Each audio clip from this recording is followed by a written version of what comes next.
Ngina niambia jipe moyo, kanisa inabomolewa. Hakuna kanisa imebomolewa. Kanisa haijabomolewa. Na hata kama itabomolewa, sio kioski yangu hiyo. Kama itabomolewa, mimi iwezi kunipa hofu. Sababu there is nowhere you can defend God. Nataka niongee hii kwa wale ambao mnanipea pole. Msinipe pole. Mimi si mgonjwa. Hiyo sio kioski yangu. Imeandikwa neno Evangelism Center. Na nilinunua kutoka kwa Central Bank.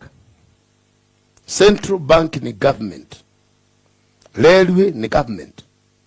Kama wao wenyewe waliibana wenyewe, wa mind their own business. Na mkitaka mkuje kesho. Kwani Mungu hana macho? Kwani mtakaa miaka